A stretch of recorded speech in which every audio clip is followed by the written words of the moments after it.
The Jake Paul vs Deji, aka Comedy Shorts Gamer fight on August 25th is looking to be the most hyped undercard fight that's going to take place before the KSI Logan fight. It's the battle of the little brothers. Another Olatunji vs Paul fight. Now I know that this fight looks one-sided to a lot of people, and rightly so.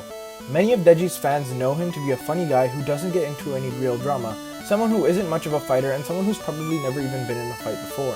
Jake Paul is known as a cocky, big, tall, pushy guy, whether you love him or hate him. Even if you can't be bothered about this whole event, you probably think it's a clear decision and victory for Jake Paul. This video seeks to possibly change that line of thought, to at least look at the fight with a little bit more nuance. Maybe the result isn't so cut and dry. Now, just like in my past videos, there's no bias, no preference, and any speculation will come based on fact and evidence to present the most accurate prediction possible. Without further delay, let's get into it. Jake Paul comes in at a height at around 6 feet, which is about 1.83 meters. He's 21 years old and he weighs around 82 to 85 kilograms. He's fighting an orthodox style, but he has no actual boxing experience. However, he does have a past in wrestling, but I'll touch on that a little later. Deji comes in at a height of 5 foot 10 inches, which is about 1.52 meters. He's also 21 years old and his weight is around, I believe, 80 to 83 kilograms. He's also fighting an orthodox style. He also has no boxing experience, but he does have some athletic experience as he played for the YouTube All-Stars FC in the past charity match and has probably played soccer for other small teams before. Now right out the gate, the statistics look very grim for Deji. Jake Paul standing next to him is kind of staggering, where just on looks, people would be quick to say that Jake would easily win. Jake has a height, weight, and reach advantage over Deji. The reason the reach advantage is significant is because it means that Jake will be able to punch Deji easier and from farther away. Since Jake is taller, his best bet would be to keep Deji at a distance where Deji can't throw hard jabs, but Jake can. Jake also has a huge athletic advantage. He has a long history in athletics, just like his brother Logan, in wrestling, which means that he's comfortable pushing his body rigorously. His wrestling experience has nothing to do with how his boxing performance itself will be in terms of technique, but it's a good indicator of how his fitness will be and how comfortable he'll be in prepping for the fight. Deji has never pushed himself far athletically. He's played soccer for the YouTube All-Stars, sure, but he's never had to endure any difficult, real physical training before this fight. Now, though it does appear that he's training very hard for the fight, Deji's never actually even been in a fight, whereas I feel like Jake, having a history of having been a bully in high school and being aggressive and reckless, is a little bit more prepared than he might be.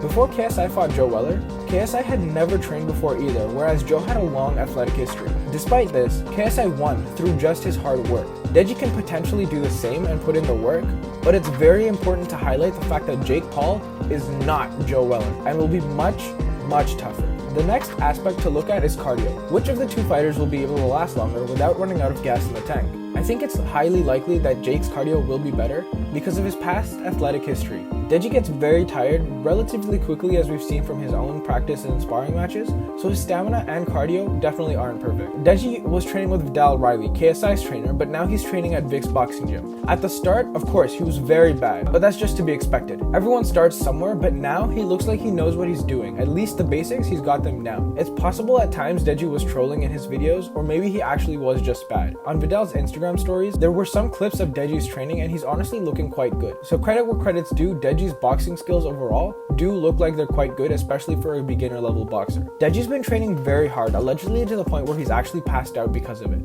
If this is true, it means he's taking it so seriously. Jake could lose the fight if he doesn't take this fight as seriously as Deji. Underestimating your opponent in boxing or in any aspect in life is the worst thing that you can do. Deji has to be careful not to slack off, especially in this last month before the fight. Knowing how long that they've had to train and the fact that boxing is actually a really difficult sport to pick up, both of them will probably only have the basic skills down and ready to go. Honestly, there hasn't been too much training content from either side, so we'll really see the effects of their work on August 25th. We then come to the factor of mindset, which has been known to tilt fights that were otherwise clearly predictable. This is the one factor that I think works for Deji, and this is the fact that he has the will to win. His mindset is very much like the whole David and Goliath scenario, or the tortoise and the hare, where it seems like all odds are shifted just to the one. It seems like the hare is easily going to win this race. He gets overconfident and then he ends up losing because he underestimated his opponent. Deji is an underdog fighter. He seems to have this will to win, and he said it multiple times through his videos, especially where he said no one seemed to believe in him, but that was just fuel to his fire. Jake doesn't seem to have this fire because he doesn't feel like he needs it to beat Deji. Jake is just at that level of confidence where he just does not see him as a threat. And this mentality can be very dangerous. If Jake really did only start training recently, that does leave a crack of doubt in his ability. Now, I thought Jake wasn't taking it seriously before, especially when I saw this video, but it's safe to assume that behind the scenes, he's putting in the work needed to win this upcoming fight. If Deji has been taking this seriously since day one, training hard and learning seriously, it's possible that Deji might be a better boxer than Jake. To add on to that, Jake's big body is an easier target to hit. Deji's strategy seems to be to want to knock out Jake Paul, but if he's planning to rush in to attempt that knockout, it won't work for him. Deji is shorter, so his best bet is to move fast and stay close to Jake in order to take away his reach advantage. At the same time, Deji needs to be throwing smooth combos with fast, strong hands. This is the ideal basic strategy, but it requires a high amount of cardio and still demands a good level of skill. We won't know for sure if Deji is capable of it until August 25th itself. Jake's strategy is simple, and he said it himself many times now. He's big and he's strong, so he'll likely be able to absorb and dodge Deji's punches accordingly. Dodging punches will be good for either fighter via slips, rolls, or by weaving, because it will take energy away from the opponent, which the defending fighter can then redirect. Jake is looking for an early KO, so I believe he's going to feel out Deji in the first round but still deliver powerful jabs. In the following rounds, he'll really go in, deal many heavy blows, and try to knock out Deji early. In the case that Deji wins this fight, his win would likely not be a KO and rather would be a victory by points. Like I said, it's definitely possible Deji's boxing technique may be better than Jake's, but the more likely outcome is for Jake to tire out Deji, because I doubt Deji has the cardio to last him throughout the fight. The final aspect I want to talk about really quickly is the mental game. Whose mental ability just seems to be stronger than the others? And yet again, this is also in Jake's favor, for two main reasons. The first one seems to be the fact that nobody or very few people actually seem to believe in Deji. Besides some of his fans, it seems like KSI, Keemstar, and his other friends in the segment, and the majority of the audience does not believe he has the ability to win. Having little to no real support from others has to be so demoralizing for him, and only adds pressure and possibly even fear in his mind. Granted, Deji seems to be fearless against Jake and now has all the belief in the world that he's going to win. Now hopefully this confidence is enough, because there's a lot of negative pressure from everyone else on him. It's also true that Deji throughout the years has been this underdog character where everyone always seems to doubt his ability, but he feels like he's always been able to come up. And I hope that's true for him in this fight, because I do want Deji to win personally. But the second point coming right off of that is the fact that Jake is a natural performer.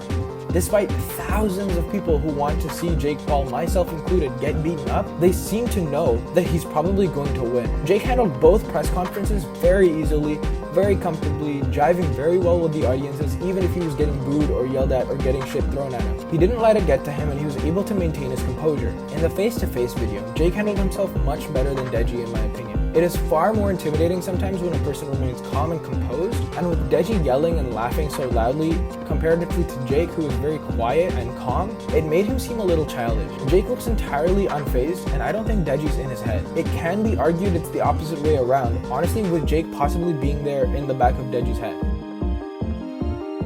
Honestly, my heart is in it for Deji, but there's no way to deny the facts here. All of the odds are stacked against him. If he's really serious about the fight the way he says it is, I know that Deji can deliver a huge surprise to the audience. I'm hoping that with Deji's intensive training, he'll be able to deal a lot more damage to Jake Paul to sort of wake him up and to show the world that Deji is not someone who can just be messed with. Size isn't everything in boxing, strategy is. So Deji could always land lucky shots by chance, because it happens in boxing and other combat sports all the time. So I know he'll do damage to Jake. But regardless of my personal wishes and my opinion, the verdict today is very clear, because all of the facts and almost all of the factors fall to Jake Paul. So my verdict today is firmly on Jake Paul winning this undercard.